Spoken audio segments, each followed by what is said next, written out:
কবিতা চাঁদের আলো। রচনা প্রহ্লাদ রায়। ঊনবিংশ শতকের নবজাগরণ। বাংলার আকাশে নক্ষত্রপুঞ্জ। যদিও অন্ধকার রাত্রে উজ্জ্বল নক্ষত্রের মাঝে পৃথিবীর মাটির কাছাকাছি উদীয়মান চাঁদ ভরিয়ে দেয় স্নিগ্ধ আলোকে। নক্ষত্রের প্রবল তেজ আলোকিত মহাবিশ্ব, তবু মাটির মানুষের থেকে আলোক বর্ষ দূরে। মাটির মানুষের কাছে উজ্জ্বল জ্যোতিষ্ক পুলকিত জ্যোৎস্নায় অমানিসার অন্ধকার বুঝি সরে সরে যায় বহু দূরে। বঙ্গের আকাশে বসন্ত পূর্ণিমা, হরিচাঁদ গুরুচাঁদ যেন আলো হাতে ঘুরে যায় কুটিরে কুটিরে।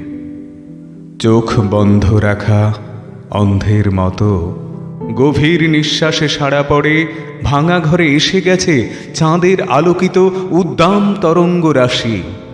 ঘুচে যায় সব অন্ধকার, মিশে যায় তরল জলের মতো জনতার মাঝে। হরিচাঁদ গুরুচাঁদ যেন মহাকাণ্ডারী, মহাসমুদ্রের প্রবল জলোচ্ছ্বাস। অসংখ্য দলিত, পীড়িত, নির্যাতিত অস্পৃশ্য মানবের মাঝে শিক্ষার আলোকবর্তিকা হাতে মানবের কল্যাণ সাধনে, সঙ্গবদ্ধ সমাজ গঠনে সকল ব্যবধান দূর করে দিতে মাতালেন তিনি, মাতালেন।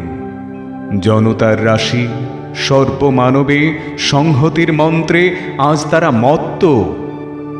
অধিকারের সংগ্রামে, সামাজিক মর্যাদায়, কর্ম ও ধর্মের প্রবল আকাঙ্ক্ষায় আজ তারা মতুয়া। দিক বিদিক এই পরিচয়ে সমাজ সংস্কারে, মানবের উত্থানে আজীবন সংগ্রামী হরিচাঁদ গুরুচাঁদ আজও স্নিগ্ধ, সুস্নাত, রোমাঞ্চিত করা আমাদের সংগ্রামী বীর, রাষ্ট্রযুদ্ধের মহাযোদ্ধা।